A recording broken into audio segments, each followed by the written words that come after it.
Tamil Marxist சித்தாந்த மாத இதழ் வாசகர்கள் அனைவருக்கும் வணக்கம். பிப்ரவரி மாத இதழ் உங்களுடைய கைகளுக்கு வந்திருக்கும். நீங்களும் சிலர் வந்து அது படித்திருக்கக்கூடும்.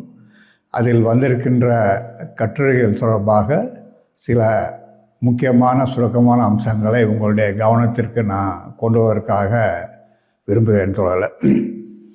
இந்த இதழில் வந்திருக்கிற கட்டுரைகளில் மிக முக்கியமான கட்டுரை வந்து நம்முடைய முன்னாள் அரசியல் தலைமைக்குழு உறுப்பினர் தோழர் பிரகாஷ் கரத் அவர்கள் எழுதிய what is to be done, லெனினுடைய அந்த செவ்வியல் நூல், என்ன செய்ய வேண்டும் என்ற அந்த நூலை பற்றியது. அந்த நூலை பற்றி தோழர் பிரகாஷ் கரத் அவர்கள் எழுதிய கட்டுரை என்பது மிக மிக முக்கியத்துவம் வாய்ந்தது. இந்த பிப்ரவரி மாத இதழில் வந்திருக்கு. அதில் தோழர் பிரகாஷ் கரத் குறிப்பிட்டார், இந்த நூல் வந்து கட்சி அமைப்பு கோட்பாடுகள் பற்றிய நூல் என்று சொல்கிறார். லெனின் எழுதிய அந்த நூல். இந்த நூலுக்கு முன்னால் அதனோட தொடர்புடைய இன்னொரு நூல் என்பது எங்கிருந்து தொடங்குவது, வேர் டு பிகின் என்ற அந்த நூல். அதே போல் இந்த நூலுக்கு பின்னாடி ஒரு மிக முக்கியமான நூல் தோழர் லெனின் எழுதியது ஓரடி முன்னால் ஈரடி பின்னால் என்ற நூல். இந்த மூன்று நூல்களும் சேர்ந்து கம்யூனிஸ்ட் கட்சியினுடைய அமைப்பு கோட்பாடுகள் பற்றி ஒரு தெளிவான பார்வையை நமக்கு தருகின்றது என்பதை தோழர் பிரகாஷ் கரத் அவர்கள் இந்த கட்டுரையில் குறிப்பிடுறார். இந்த நூலில் தான் முதல் முறையாக லெனின் அவர்கள் புரட்சிகர சித்தாந்தம் இல்லாமல் புரட்சி சாத்தியமில்லை என்று சொல்கிறார். அதே போல் ஒரு புரட்சிகரமான அமைப்பு இல்லாமல் புரட்சி என்பது சாத்தியமில்லை என்பதை லெனின் சொல்கிறார். அதே தோழர் பிரகாஷ் கரத் அவர்கள் குறிப்பிட்டு அதை வந்து விளக்குகிறார். கண்டிப்பாக அது படிக்க வேண்டிய ஒரு மிக முக்கியமான அம்சம் தோழர். இன்னொரு முக்கியமான மதிப்பீடு தோழர் பிரகாஷ் அவர்கள் சொல்கிறது என்னன்னாக்கா, புரட்சிகர தத்துவத்தின் பிரிக்க முடியாத அம்சம்தான் புரட்சிகர கட்சி என்று சொல்கிறார். தத்துவம் வேறு கட்சி வேறு என்று நாம் வந்து பார்க்கக்கூடாது. புரட்சிகரமான தத்துவத்தின் பிரிக்க முடியாத அம்சம்தான் புரட்சிகரமான கட்சி என்பதையும் பிரகாஷ் கரத் சொல்கிறார். இந்த நூலில் லெனின் அவர்கள் முன்வைக்கின்ற ஒரு மிக முக்கியமான அம்சம் என்னன்னாக்கா, பொருளாதாரவாதத்திற்கும் புரட்சிகரவாதத்திற்கும் உள்ள வேறுபாடுகள் என்ன. பொருளாதார கொள்கைகளை மட்டுமே சார்ந்திருக்கின்ற அந்த தொழிற்சங்கவாதம் என்பது, தொழிற்சங்க உணர்வு என்பது எப்பொழுது சோஷலிச உணர்வாக மாறும், அத்தகைய சோஷலிச உணர்வை மாற்றுவதில் கட்சியினுடைய பங்கு என்ன, அமைப்பினுடைய பங்கு என்ன என்பதை தோழர் லெனின் சொன்னதை சுட்டிக்காட்டி அதை இந்த கால நடைமுறைகளுக்கு பொருத்தி தோழர் பிரகாஷ் அவர்கள் அதை வந்து விளக்குகிறார். அதே போல் நாம் வந்து வாழ்க்கையில் பார்க்கும் பொழுது தன்னெழுச்சியான போராட்டங்கள் பலதும் வந்து வருது. தன்னெழுச்சியான போராட்டங்கள் என்பது மிக முக்கியமானது. ஆனால் தன்னெழுச்சி போராட்டத்தோடு அதை நின்று விட்டால் கம்யூனிஸ்ட் கட்சிக்கு எந்த விதமான பலனும் கிடையாது. ஆக தன்னெழுச்சி போராட்டத்தை நாம் எப்படி அணுக வேண்டும், தன்னெழுச்சி போராட்டத்தை ஒரு திட்டமிட்ட போராட்டமாக எப்படி மாற்றுவது, அதில் கம்யூனிஸ்ட் கட்சி அமைப்பினுடைய பங்கு என்ன என்பதையும் இந்த கட்டுரை வந்து விளக்குகிறார். அதே போல் மிக முக்கியமாக ஒரு கம்யூனிஸ்ட் கட்சிக்கு மத்தியத்துவம் என்பது ஏன் தேவை, ஒரு மத்தியத்துவப்படுத்தப்பட்ட முதலாளித்துவ அரசை எதிர்த்து போராடும்போது ஏன் கம்யூனிஸ்ட் கட்சி ஒரு மத்தியத்துவம் கொண்ட ஒரு தன்மை என்பது இருக்க வேண்டும் என்பதை வந்து லெனின் குறிப்பிட்டதை தோழர் பிரகாஷ் விளக்குகிறார். அதே சமயத்தில் மத்தியத்துவம் என்பது மட்டுமே கட்சி அமைப்பு கோட்பாடு அல்ல, ஜனநாயக மத்தியத்துவம் என்பதுதான் கோட்பாடு. ஆகவே ஜனநாயகம் என்பது என்ன, மத்தியத்துவம் என்பது என்ன, ஜனநாயகத்தினுடைய முக்கியத்துவம் கட்சிக்குள்ளே எங்கே வருது, மத்தியத்துவனுடைய முக்கியத்துவம் என்பது எங்கே வருகிறது என்பதை லெனினுடைய வார்த்தைகளில் முன்வைத்து இன்றைய அனுபவத்தோடு சேர்த்து தோழர் பிரகாஷ் கரத் அவர்கள் அதை விளக்கிறார். குறிப்பாக ஜனநாயக மத்தியத்துவம் கூட அப்படியே வந்து தேங்கிய நிலையில் இருப்பதல்ல, சூழ்நிலைக்கு ஏற்ப அது மாறிக்கொண்டே வந்திருக்கிறது. லெனின் காலத்திலே 1904 எப்படி இருந்தது, 8 எப்படி இருந்தது, இன்றைக்கு நாம் அப்படி எதை பயன்படுத்த வேண்டும், எப்படி அந்த கோட்பாடுகளை பார்க்க வேண்டும் என்பதை பிரகாஷ் விளக்கிறார். ஏன்னா ஜனநாயக மத்தியத்துவம் என்பதுதான் கம்யூனிஸ்ட் கட்சியுடைய அமைப்பு கோட்பாடுகளின் உயிர் நாடி. அதை பற்றி ஒவ்வொரு கம்யூனிஸ்ட் சோழரும் கண்டிப்பாக தெரிந்து கொள்ள வேண்டும் தோழர். அதே போல் ஒரு கம்யூனிஸ்ட் கட்சி தொழிலாளி வர்க்கத்தின் முன்னணி படை என்று சொல்வதற்கு பொருள் என்ன, ஏன் வந்து முன்னணி படை என்று சொல்கின்றோம், தொழிலாளி வர்க்கம் முழுவதுமே கட்சி அல்ல, அதை ஏன் முன்னணிப்படை என்று சொல்கிறோம் என்பதை பிரகாஷ் கரத் அவர்கள் விளக்கிறார். எப்படி வந்து தொழிலாளி வர்க்கத்தில் உழைக்கும் மக்கள்கிட்ட இருக்கின்ற ஒரு முதிர்ந்த அரசியல் உணர்வு படைத்தவர்களை நாம் கட்சிக்குள் கொண்டு வந்து அவர்களை எப்படி பயிற்றுவிக்க வேண்டும், ஏன் கட்சி என்பது முன்னணிப்படி என்பதை விளக்குகிறார். இப்படி பல அம்சங்கள், முக்கியமான அம்சங்களை இந்த கட்டுரை விளக்குகிறது. பிப்ரவரி மாத இதழில் இந்த கட்டுரை மிக முக்கியமான கட்டுரை தோழர். அதே போல் இந்த கட்டுரையை, பிரகாஷ் காரத்துடைய கட்டுரையை தோழர் சிந்தன் அவர்கள் தமிழில் மொழிபெயர்த்திருக்கிறார். அதே போல் இன்னொரு முக்கியமான கட்டுரை, முதலாளித்துவ நெருக்கடியின் பாரமும் பாட்டாளிகளின் திருப்பி அடிக்கும் தேவையும் என்ற கட்டுரையை சிஐடியுடைய அகில இந்திய செயலாளர் தோழர் சுதீப் தத்தா அவர்கள் எழுதியிருக்கிறார். இதையும் தோழர் சிந்தன் அவர்கள் தமிழில் மொழிபெயர்த்திருக்கிறார். எப்படி இந்திய அரசாங்கம் கார்ப்பரேட்டுகளை நெருக்கடியிலிருந்து காப்பாற்றுவதற்காக தொழிலாளர்கள் மீதும் விவசாயிகள் மீதும் தாக்குதலை தொடுக்கின்றது, எப்படி தொழிலாளருடைய தொகுப்பு சட்டங்கள் சுரண்டலை தீவிரப்படுத்துகின்றன, கார்ப்பரேட்டுகளுக்கு ஆதரவாக அமைகின்றன. அதே போல் மன்ரேகா என்று சொல்லப்படுகின்ற அந்த மகாத்மா காந்தி ஊரக வேலைவாய்ப்பு திட்டம், அதை சிதைப்பதன் மூலம் எப்படி கிராமப்புற உழைப்பாளிகள் பாதிக்கப்படுகிறார்கள் என்பதெல்லாம் இந்த கட்டுரையில் சொல்லி பிப்ரவரி 12 வேலை நிறுத்தத்தை தோழர் சுதீப் தத்தா அவர்கள் விளக்குகிறார். மிக முக்கியமானதில் என்ன என்று சொன்னாக்கா, இந்த வேலை நிறுத்தத்துடைய சித்தாந்த அடித்தளம் என்ன, வெறும் வேலை நிறுத்தமா அல்ல. அந்த வேலை நிறுத்தத்தை நாம் எப்படி ஒரு கம்யூனிஸ்ட் ஊழியர் என்ற அடிப்படையில் சித்தாந்த கோணத்திலிருந்து பார்க்க வேண்டும் என்பதை தோழர் சுதீப் தத்தா அவருடைய கட்டுரை விளக்குகிறது.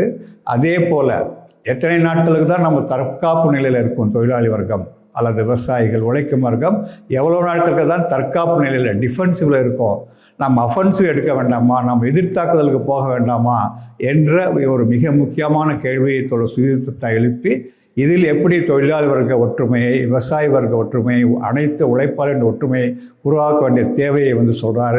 இது ஒரு மிக முக்கியமான கட்டுரை தோழர். அதே போல் தோழர் வாசிக அவர்கள் எழுதிய மிக முக்கியமான கட்டுரை மார்க்சியமும் தொழில்நுட்ப வளர்ச்சியும் என்ப கட்டுரை.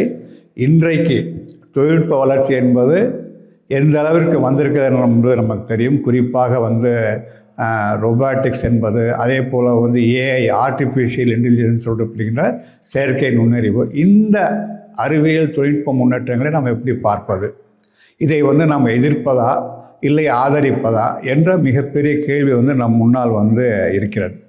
அதில் தோழர் வாசிக அவர்கள் தங்களுடைய கட்டுரையில் சொல்வது போல், அறிவியல் தொழில்நுட்ப முன்னேற்றம் என்பது உற்பத்தி சக்திகளுடைய வளர்ச்சியின் ஒரு பகுதி என்று குறிப்பிடுறாங்க. ஆக உற்பத்தி சக்திகளுடைய வளர்ச்சி என்பது இடைவிடாது நடக்கின்ற ஒன்று. அது கார்ல் மார்க்ஸ் கம்யூனிஸ்ட் கட்சி அறிக்கையிலே சொல்கிறார். ஆகவே இதை எப்படி நாம் பார்ப்பது, அதில் தோழர் வாசிகர்கள் தன்னுடைய கட்டுரையில் என்ன சொல்கிறாங்கன்னு சொன்னாக்கா, இந்த அறிவியல் தொழில்நுட்ப வளர்ச்சி என்பது, உற்பத்தி சக்தியின் வளர்ச்சி என்பது எந்த சமூகத்தில் செயல்படுகிறது என்பதை வைத்து தான் அதனுடைய பங்கு பாத்திரம் என்ன என்பதை நாம் வர முடியும். முதலாளித்துவ சமூகத்தில் அது பயன்படும் பொழுது அது முதலாளித்துவ லாபத்திற்கும் சுரண்டலுக்கும் தான் பயன்படும்.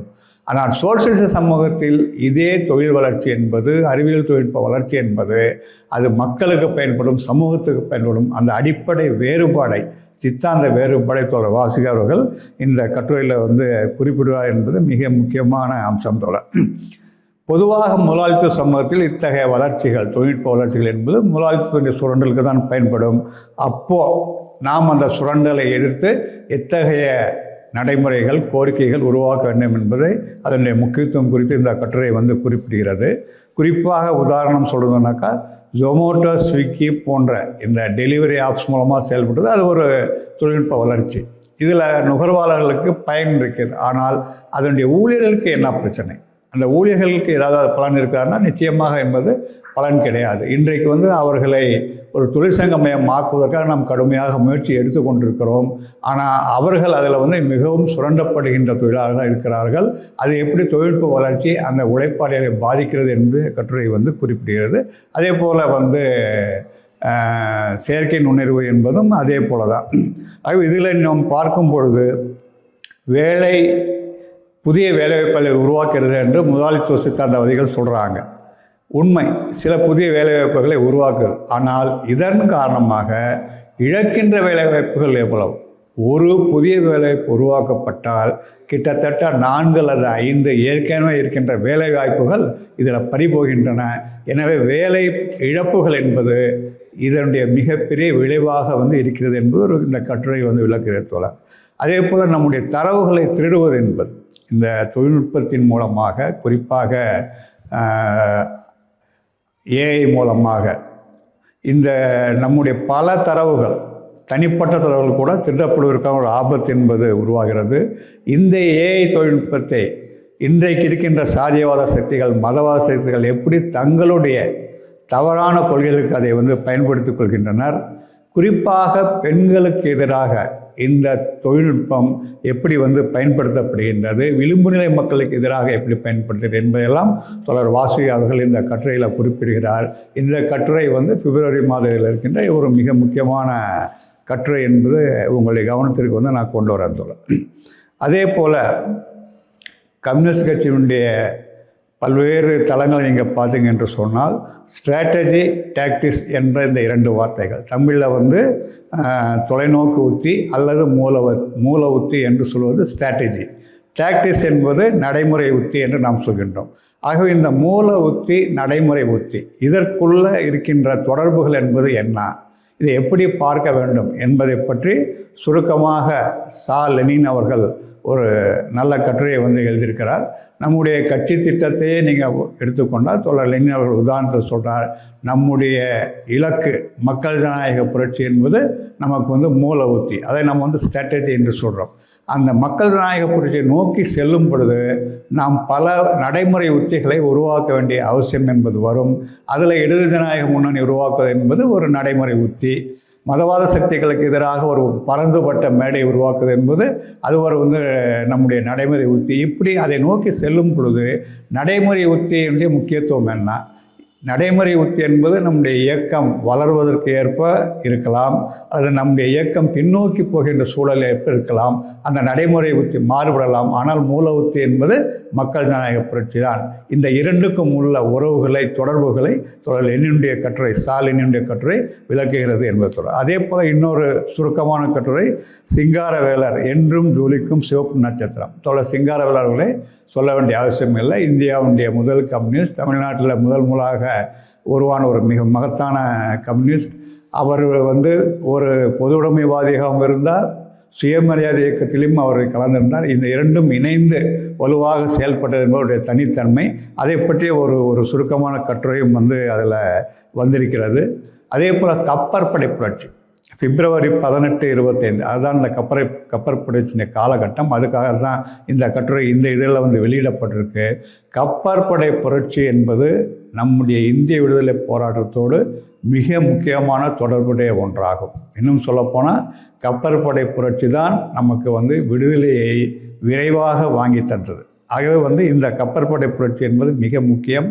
எப்படி அந்த கப்பற்படை மாலுமிகள் போராட்டத்தில் இறங்கினாங்க, எப்படி அவங்க இந்திய தேசிய காங்கிரஸ், இந்திய யூனியன் முஸ்லீம் லீக், இந்திய கம்யூனிஸ்ட் கட்சியினுடைய ஆதரவை கேட்டாங்க. ஆனால் காந்திஜியும் முகமது அலி ஜின்னாவும் அந்த போராட்டத்துக்கு எப்படி எதிரானலை எடுத்தாங்க. இந்திய கம்யூனிஸ்ட் மட்டும்தான் அந்த போராட்டத்தை ஆதரித்தது மட்டுமல்ல, அந்த போராட்டங்களுக்கு ஆதரவாக நாடு முழுவதும் போராட்டங்கள் நடத்தியது இந்திய கம்யூனிஸ்ட் இயக்கம். ஆகவே கப்பற்படை புரட்சி என்பது இந்திய விடுதலை போராட்டத்தின் மிக மிக மிக முக்கியமான, பிரிக்க முடியாத ஒரு இயக்கம். அதை தொடர் வாசுகி ஒரு சுருக்கமான கட்டுரையாக இந்த இதில் சொல்லப்பட்டிருக்கு. அதே போல் சிவப்பு புத்தக தினம் என்பது பிப்ரவரி மாதம் முழுவதும் நம்ம கொண்டாடணும். காரல் மார்க்ஸ் எழுதின கூலி உழைப்பு மூலதனம் என்ற புத்தகம் வாசிக்கப்பட்டது. அதே போல் சில இடங்களில் மத்திய குழுவினுடைய வழிகாட்டுதலுக்கு ஏற்ப ஏகாதிபத்தியம் பற்றிய வாசிப்பு அல்லது உறுதிமொழி என்பதும் நடத்தப்பட்டது.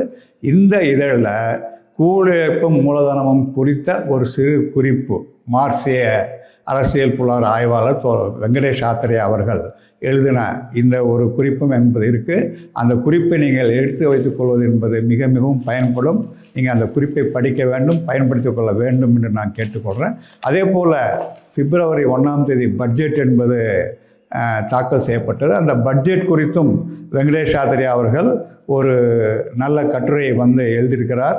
அந்த கட்டுரை எப்படி மோடி ஆட்சி உருவான 2014ஆம் ஆண்டிலிருந்து கார்ப்பரேட்டுகளுக்கு ஆதரவாக, செல்வந்தருக்கு ஆதரவாக தொடர்ந்து பட்ஜெட்டுகள் இயற்றப்படுகின்றன. குறிப்பாக இந்த பட்ஜெட்டில் எப்படி சமூக நலத்திட்டங்கள் வெட்டப்பட்டிருக்கின்றன, கார்ப்பரேட்டுகளுக்கு தந்த வரி சலுகைகளை அதை சரி பண்ணுவதற்காக, அந்த நஷ்டத்தை பூர்த்தி செய்வதற்காக எப்படி உழைக்கும் மக்கள் மீது சுமை என்பது ஏற்றப்படுகிறது, எப்படி அவர்களுக்கான சமூக நலத் திட்டங்கள் வெட்டப்படுகின்றன என்பதை பல புள்ளி விவரங்களோடு தோழர் வெங்கடேஷ் சாஸ்திரி அவர்கள் இந்த பட்ஜெட் பற்றிய கட்டுரையில் குறிப்பிடுறார். அந்த கட்டுரையும் நீங்கள் படிக்க வேண்டும் என்று கேட்டுக்கொள்கிறோம். இந்த மார்க்சிஸ்ட் இதழ் நிச்சயமாக உங்களுக்கு பயன்படும் என்று நாங்கள் நம்புகின்றோம். இது தொடர்பாக உங்களுடைய கருத்துக்கள் எதுவாக இருந்தாலும் நீங்கள் ஆசிரியர் குழுவுக்கு தெரிவிக்க வேண்டும் என்றும் கேட்டுக்கொள்கிறோம். நன்றி, வணக்கம்.